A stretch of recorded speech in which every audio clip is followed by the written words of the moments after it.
Olá, está começando mais um episódio do Porta Estreita. Eu sou Alberto Júnior e nesta semana nós vamos comentar a lição 9 da Escola Sabatina. Então nós temos aí muitas informações neste podcast e eu convido você a compartilhar com as pessoas que você conhece para que juntos nós venhamos aprender mais da palavra do Senhor. Nesta semana, nós vamos caminhar juntos pelas páginas do livro de Josué. A nossa lição está estudando aí o livro de Josué e nós vamos então ver essa semana reflexões que ligam o Éden à Terra Prometida, da escravidão à identidade, da perda à restauração, dos desafios da fé à certeza de um lar eterno preparado por Deus. Cada dia da semana traz não apenas um fato histórico, mas uma mensagem viva que toca a nossa caminhada hoje e nos lembra que nós somos herdeiros de promessas extraordinárias. Ao longo deste episódio, você vai perceber como Deus conduziu Israel desde as fronteiras traçadas de Canaã até as profundas lições espirituais do jubileu, como ensinou um povo a depender somente dele, a viver com justiça, a recomeçar quantas vezes fosse necessário e a manter os olhos firmes na esperança de uma restauração completa. E assim como Israel, nós também somos chamados a entender que nada nos pertence por mérito próprio. Tudo é dádiva e que a verdadeira terra prometida não está neste mundo, mas na nova terra que Cristo está preparando. Prepare-se para uma narrativa que une história, fé e esperança profética. Vamos refletir sobre a graça que concede, a responsabilidade que molda e a promessa que sustenta. Respire fundo, ajuste seus pensamentos e permita que essa reflexão conduza seu coração a olhar para o Deus que cumpre cada promessa e que continua guiando seu povo rumo ao lar definitivo. Este é o nosso podcast da semana e Deus tem algo especial para falar com você. A lição dessa semana, ela tem como título Herdeiros das Promessas, Prisioneiros da Esperança. Nós podemos então, na lição de sábado, ver aqui uma reflexão que nos conduz ao coração da experiência de Israel ao receber a terra prometida e, ao mesmo tempo, revela um profundo retrato da jornada espiritual de todo aquele que caminha com Deus. À primeira vista, as longas listas de fronteiras e divisões do livro de Josué poderiam parecer meras formalidades históricas, páginas que descrevem pedaços de terra perdidos no tempo. No entanto, quando observadas com atenção espiritual, elas revelam um detalhe essencial.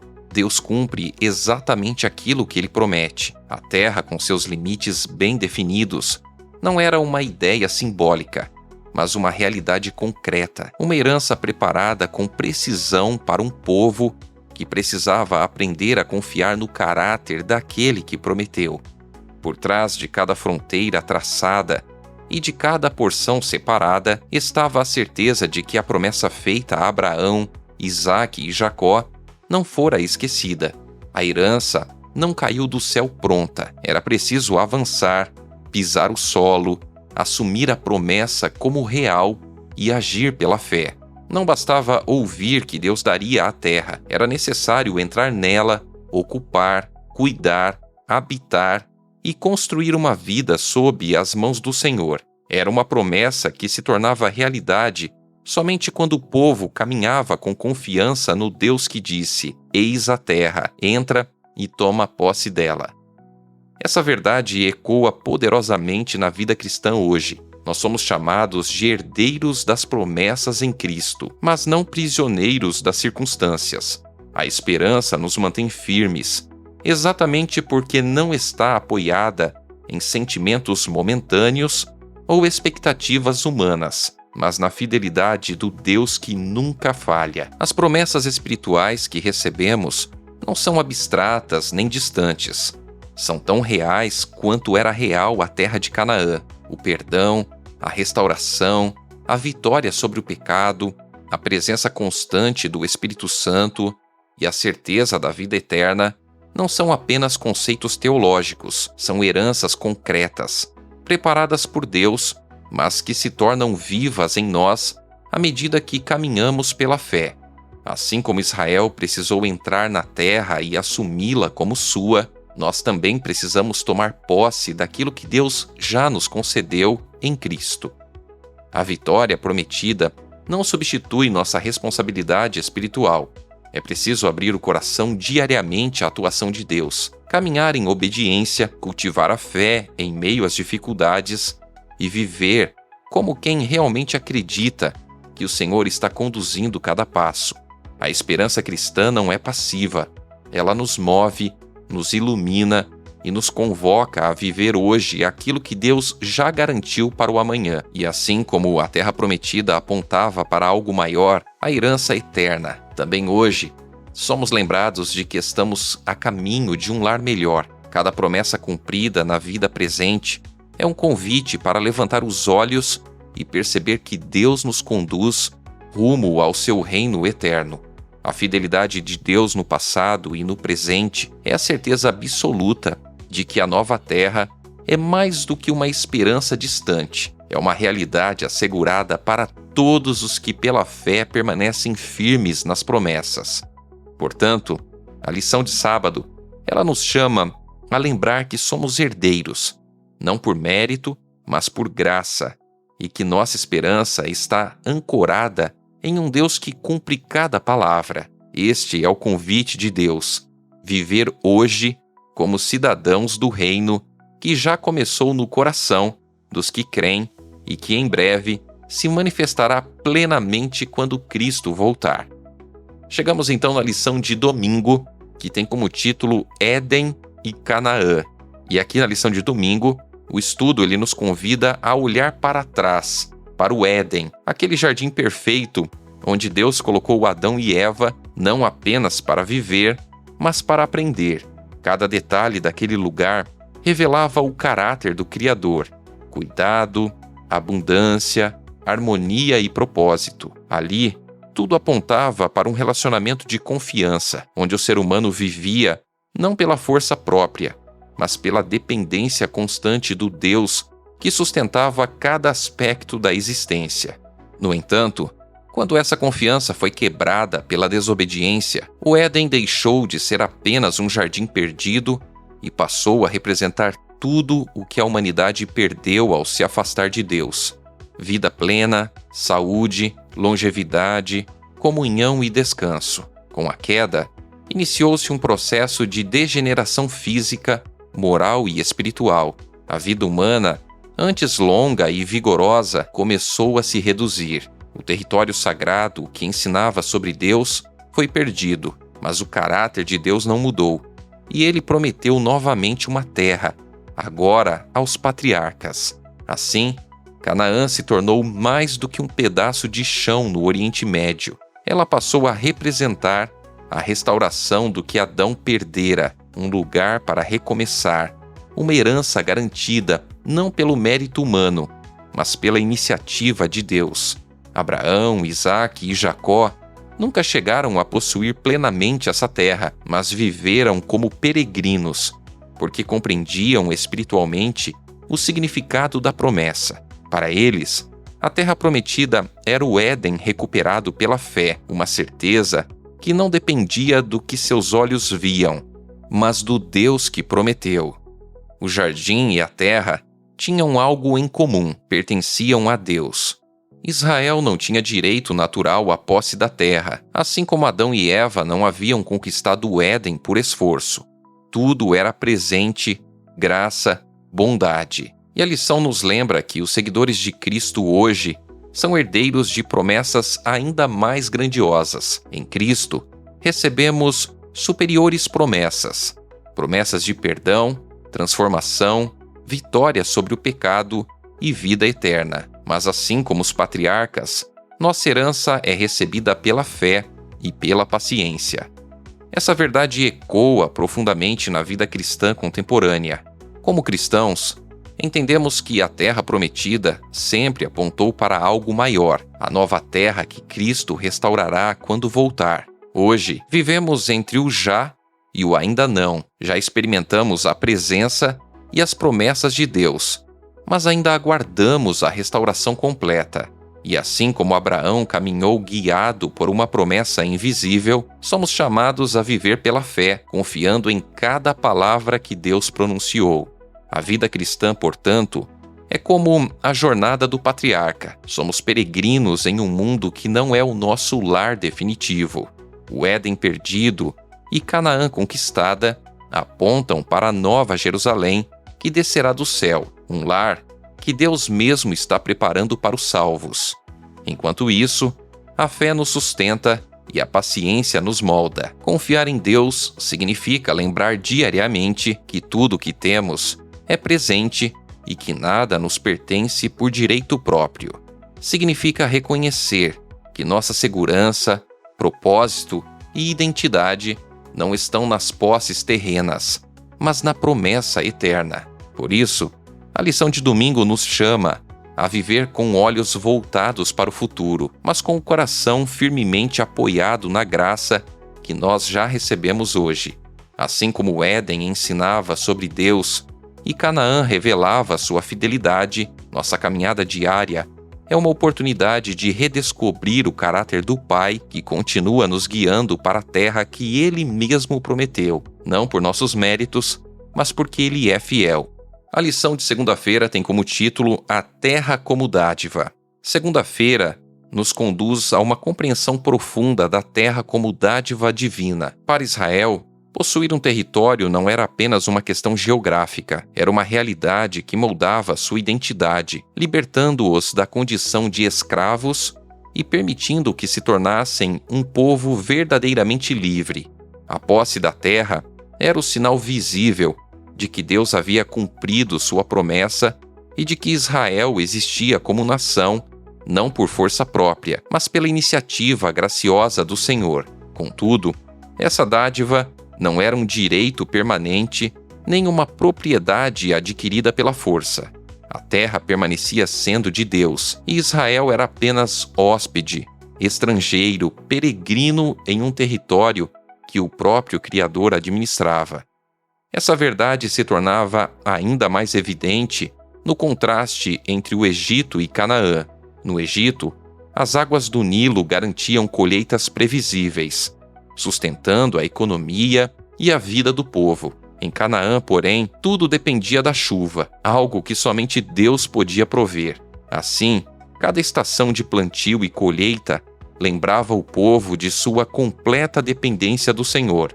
A chuva que caía era uma pregação silenciosa de que a vida, o sustento e a prosperidade vinham das mãos de Deus. A permanência na terra estava condicionada à fidelidade à aliança. Afastar-se de Deus significava perder o privilégio de habitá-la. A terra, portanto, era ao mesmo tempo bênção, responsabilidade e lembrete constante de que Israel não vivia por seus próprios recursos, mas pela graça divina. Essa mensagem atravessa os séculos e chega até os nossos dias de maneira profundamente atual. Vivemos em um mundo que constantemente tenta nos convencer de que somos donos de nossa própria vida, autores exclusivos de nosso destino, administradores absolutos de tudo o que possuímos. Mas a fé cristã nos chama de volta a essa verdade fundamental. Tudo o que temos, nosso tempo, nossos dons, a nossa saúde, prosperidade, oportunidades, tudo isso é uma dádiva. Não somos proprietários, somos administradores. Deus continua sendo o dono da terra e de tudo que nela há, e nós existimos como seus hóspedes, vivendo sob sua graça e cuidado. Quando nós reconhecemos isso, nossa relação com a vida se transforma. Passamos a depender menos de nossas próprias estratégias e mais da fidelidade de Deus. A cada dia, como Israel esperando a chuva, aprendemos a confiar na provisão divina, sabendo que nossa segurança não está em sistemas humanos, mas na mão que nunca falha. Ser mordomos de Deus significa viver com gratidão, usar os recursos com responsabilidade, praticar a generosidade e manter um coração sensível à vontade do Senhor. A terra que Israel recebeu Era uma janela para enxergar o caráter de Deus. Hoje, nossas experiências, nossos bens e nossas oportunidades também são janelas pelas quais o Senhor nos chama a reconhecer sua bondade. Assim, a lição de segunda-feira nos convida a viver com humildade e gratidão, lembrando diariamente que somos peregrinos sustentados pela graça. Deus nos concede tudo porque é bom e nos mantém porque é fiel. E assim como Israel deveria permanecer na terra por meio da obediência amorosa, nós também somos chamados a permanecer em Cristo, reconhecendo que nossa vida só encontra sentido quando está ancorada no doador de todas as coisas. Chegamos então na lição de terça-feira, o desafio da terra. Na lição de terça-feira, nós podemos ver aqui a conquista da terra prometida, que foi um desafio que ultrapassava completamente as capacidades humanas de Israel. Como ex-escravos, eles não tinham treinamento militar robusto, nem experiência em guerras prolongadas. Diante das cidades muradas de Canaã, altas, fortificadas e consideradas impenetráveis, até mesmo pelos poderosos exércitos do Egito, Israel se via pequeno, vulnerável e incapaz. A vitória, portanto, jamais poderia vir da força do povo, seria sempre resultado da graça e do poder de Deus. Cada muralha que caía, cada cidade conquistada, cada inimigo vencido, era um lembrete vivo de que o Senhor lutava por eles e que a herança prometida dependia, em última instância, da intervenção divina. Os capítulos 13 a 21 de Josué, ao registrar a divisão da terra, mostram que Deus havia sido fiel, concedendo uma herança real e visível. Mas também revelam que ainda havia muito território não ocupado.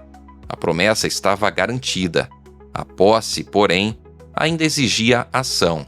Deus desalojou os cananeus, mas cabia a Israel colonizar, povoar, cultivar e estabelecer-se. A iniciativa de Deus pedia uma resposta humana. Essa tensão entre promessa divina e responsabilidade humana ecoa com clareza no plano da salvação. Somos salvos exclusivamente pela graça, sem mérito próprio, mas essa salvação não nos isenta de escolher obedecer, crescer e desenvolver uma vida consagrada. A graça que liberta também capacita e convida à transformação. Essa dinâmica espiritual ilumina de maneira poderosa a caminhada cristã. Muitas vezes, como Israel, diante das muralhas, nós olhamos para nossos desafios, tentações persistentes, hábitos enraizados, medos, culpas e fraquezas, e concluímos que não temos força para vencer. E é verdade, não temos, mas a vitória não depende da força humana, depende do Deus que abre caminhos, derruba muralhas e opera a libertação. Ao mesmo tempo, a promessa da vitória não dispensa nosso envolvimento. Assim como Israel precisava entrar na terra, lutar, avançar e ocupar, nós também somos chamados a cooperar com Deus, buscando-o diariamente, escolhendo a obediência, retirando do coração aquilo que nos afasta dele e assumindo plenamente nossa nova identidade em Cristo. A santificação é esse processo contínuo de tomar posse da herança espiritual. Deus já nos deu perdão, vitória e um novo coração, mas precisamos cultivar uma vida de comunhão, oração, estudo da palavra e prática do amor para desfrutar dessas promessas. A salvação pode ser perdida, não porque Deus a retira, mas porque deixamos de valorizar o presente, assim como Israel poderia perder a terra se não a ocupasse e cuidasse dela. A lição de terça-feira nos ensina que a nossa caminhada espiritual é simultaneamente um presente divino e uma responsabilidade humana. Deus já garantiu a vitória, mas Ele nos chama a caminhar pela fé, avançando mesmo quando as muralhas parecem intransponíveis. Cada passo confiado ao Senhor se torna prova de que Ele cumpre suas promessas. E como Israel, somos convidados a assumir plenamente a herança espiritual que Cristo conquistou para nós, vivendo diariamente sob a graça que salva e sob a obediência que transforma. A lição de quarta-feira tem como título O Ano do Jubileu. Quarta-feira traz para nós aqui um dos aspectos mais belos e, ao mesmo tempo, mais desafiadores da vida social e espiritual de Israel, o Ano do Jubileu. A Terra Prometida não era apenas um território para morar, mas um instrumento pedagógico por meio do qual Deus ensinava princípios eternos sobre igualdade, misericórdia e justiça, para evitar que a terra se acumulasse nas mãos de poucos, destruindo a dignidade das famílias mais vulneráveis. O Senhor ordenou que ela fosse dividida entre tribos, clãs e famílias, de modo que cada núcleo tivesse seu próprio espaço, sua própria oportunidade, sua própria história. Essa herança não deveria ser vendida definitivamente. No máximo, poderia ser arrendada até o próximo jubileu, quando tudo retornava ao seu dono original. O ano sabático e o ano do jubileu se tornavam, assim, um grande lembrete divino de que nenhum israelita deveria permanecer eternamente preso à pobreza, à dívida ou às injustiças da vida. Havia sempre a possibilidade de recomeço, porque Deus não permitia que a desigualdade se tornasse permanente. O parente resgatador, responsável por recuperar a terra vendida, também ilustrava esse compromisso comunitário. Cada família cuidava da outra. Cada parente tinha responsabilidade pelo bem-estar do seu irmão. A terra, portanto, não era apenas espaço físico, mas um testemunho vivo da graça e da compaixão de Deus. Infelizmente, Israel não levou essas leis a sério, e as advertências divinas se cumpriram quando o povo perdeu justamente aquilo que deveria proteger. No contexto cristão, essa mensagem se torna ainda mais profunda. O jubileu apontava para um tipo de evangelho vívido, encarnado na vida prática. Deus revelava que seu ideal é eliminar as barreiras entre ricos e pobres, poderosos e vulneráveis, privilegiados e esquecidos. A terra, voltando ao seu dono original, simbolizava que ninguém deveria ser definido para sempre pelos erros do passado, pelas circunstâncias adversas ou pelas opressões sofridas. Cada pessoa deveria ter acesso à dignidade, à oportunidade e à liberdade, assim como Cristo oferece a todos um novo começo. A vida cristã hoje carrega essa mesma responsabilidade. Somos chamados a viver os princípios do jubileu em nossas relações, em nossa comunidade de fé e em nossa postura diante das necessidades humanas. Isso significa cultivar um coração que não acumula apenas para si, mas que devolve, compartilha, perdoa e restaura. Significa reconhecer que nada nos pertence de fato, nem bens, nem posições, nem poderes, porque tudo é dom de Deus. Significa também participar ativamente da missão de aliviar o sofrimento alheio, dar esperança a quem perdeu tudo, abrir portas para quem não tem mais saída. Em Cristo, que é o grande resgatador, aprendemos que todos somos iguais diante do Pai e igualmente necessitados de graça. A lição de quarta-feira nos lembra que o Evangelho não é apenas uma doutrina para crer, mas uma vida para viver. Assim como o jubileu restaurava famílias inteiras, Cristo é aquele que restaura a nossa história, devolve o que perdemos e nos concede liberdade verdadeira. E nós, como seus seguidores, somos chamados a ser instrumentos dessa restauração no mundo, vivendo como cristãos da nova ordem que Deus está construindo, uma ordem de justiça, compaixão e misericórdia que em breve será plenamente estabelecida na nova terra. A lição de quinta-feira tem como título A Terra Restaurada. O estudo de quinta-feira nos leva ao momento em que Israel experimenta uma das lições mais profundas de sua história, a percepção de que o relacionamento com Deus vai muito além da posse física da terra. Durante o exílio babilônico, quando foram arrancados de seu território e separados de tudo o que conheciam, os israelitas descobriram que o verdadeiro fundamento de sua identidade não estava na geografia, mas na aliança. Ali, em terra estrangeira, quando tudo parecia perdido, Deus revelou que sua presença não estava limitada a fronteiras ou instituições humanas. Ele os acompanhava no cativeiro e prometia trazê-los de volta, quando o arrependimento florescesse no coração do povo. E cumpriu. A restauração à terra foi um sinal visível de que Deus não abandona seus filhos, mesmo quando eles colhem as consequências de seus próprios caminhos. Contudo, a promessa de posse perpétua da terra sempre foi condicional. Israel poderia permanecer nela apenas enquanto vivesse em fidelidade ao Senhor. Os profetas deixaram claro que existia uma restauração ainda maior no futuro, vinculada à vinda do descendente de Davi, o Messias prometido. Em Jesus Cristo, essas promessas encontraram seu cumprimento mais pleno. O Novo Testamento amplia e aprofunda o significado da Terra Prometida, mostrando que ela não se limita a uma região geográfica, mas simboliza as bênçãos espirituais que Deus concede ao seu povo. Em Cristo, já somos cidadãos do reino celestial, assentados com Ele nos lugares celestiais,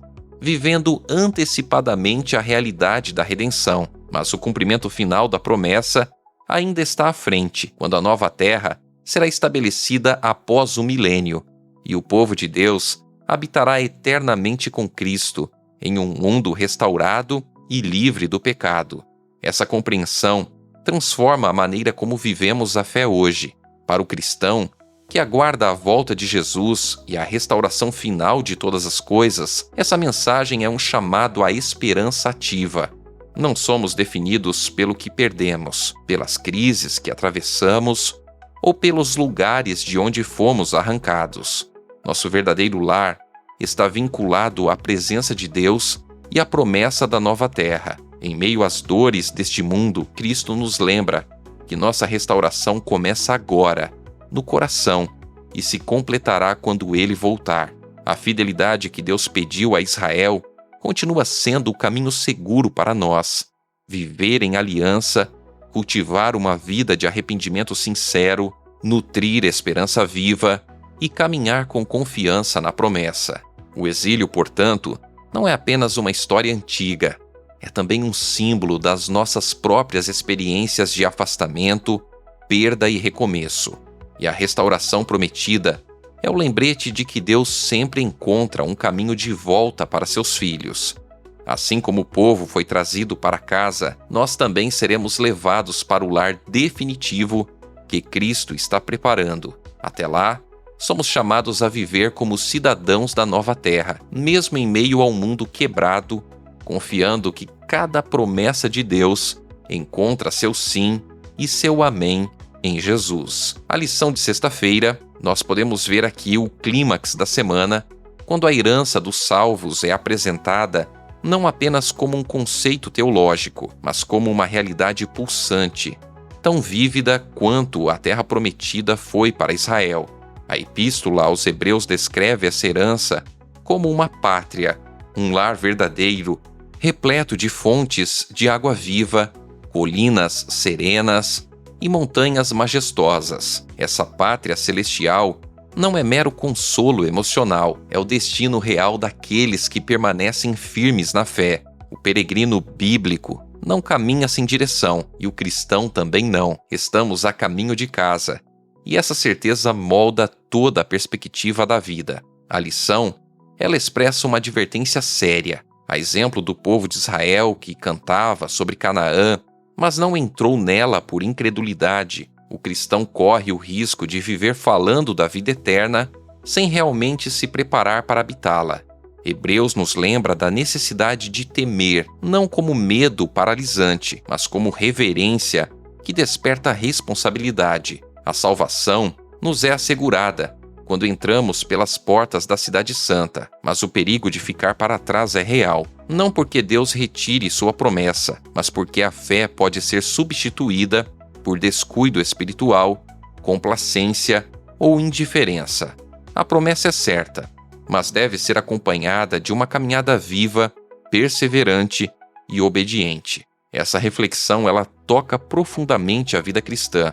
A esperança da nova terra não é uma ideia distante, reservada ao futuro. Ela molda o presente, dando sentido ao esforço diário, à renúncia do pecado, à constância na oração e ao compromisso com Cristo. Essa jornada é uma preparação consciente, em que a graça que salva também transforma o caráter. A herança final não é apenas um presente para desfrutar, mas uma realidade para a qual somos moldados agora. Cada escolha, cada ato de fé, cada passo em direção a Cristo nos prepara para habitar o lar que Ele prometeu. Na lição de sexta-feira, nós somos convidados a viver com os olhos fixos no destino final, mas com os pés firmes na terra da responsabilidade espiritual. Assim como Israel precisava ocupar Canaã para fazê-la sua, o cristão precisa ocupar pela fé as promessas de Deus hoje, viver a esperança, cultivar a obediência e experimentar a transformação que o Espírito Santo opera. A pátria celestial não é apenas um lugar, é um povo sendo formado, um caráter sendo moldado, uma identidade sendo restaurada. E assim, a semana se encerra com uma lembrança poderosa. Estamos em peregrinação. O mundo não é nosso lar permanente, mas as promessas de Deus são reais, seguras e concretas. Somos chamados a viver como herdeiros, com esperança firme, coração vigilante e fé ativa. A jornada pode ser longa, mas a pátria está à nossa frente, e aquele que prometeu é fiel para nos conduzir até lá. E assim chegamos ao final deste episódio, que percorreu os caminhos da Terra Prometida, passando pela esperança dos patriarcas, pelos desafios de Israel, pelas lições do jubileu e pela promessa da restauração final em Cristo. Ao refletirmos sobre cada dia da semana, percebemos que a história antiga não é apenas um registro distante, mas um espelho que reflete nossa própria caminhada com Deus. Somos lembrados de que a vida cristã é feita de promessas reais, graça abundante e responsabilidade diária, e que a fidelidade de Deus sempre nos precede, nos acompanha e nos conduz. A lição desta semana nos chama a viver com os olhos fixos nas promessas e com o coração ancorado na obediência amorosa. Assim como Israel precisava ocupar a terra para torná-la sua, nós precisamos ocupar pela fé as verdades espirituais que Deus já nos concedeu. A esperança da nova terra não é apenas um destino futuro, mas uma força presente que nos inspira a perseverar, a buscar transformação e a caminhar com Cristo dia após dia. Cada muralha que cai, cada recomeço que Deus nos dá, cada perdão que recebemos é um lembrete de que o Senhor está preparando um lar eterno para os seus filhos. Que esta reflexão ecoe em seu coração durante toda a semana, que você viva como herdeiro das promessas e peregrino da esperança. Que a graça te fortaleça, a fé te sustente e a certeza da nova terra ilumine seu caminho. E que ao final de tudo, possamos entrar juntos pela porta daquela pátria eterna que Deus está preparando. Não por nossos méritos, mas porque aquele que prometeu é fiel. Vamos orar? Senhor Deus, obrigado porque podemos ter esperança em meio às dificuldades desta vida. Que a nova terra não seja apenas algo teórico em nossa vida, mas que todos os dias venhamos nos preparar para a eternidade, que o Senhor está nos preparando. Entregamos a nossa vida em Tuas mãos, em nome de Jesus. Amém. Até o próximo episódio. Um grande abraço e que Deus te abençoe poderosamente.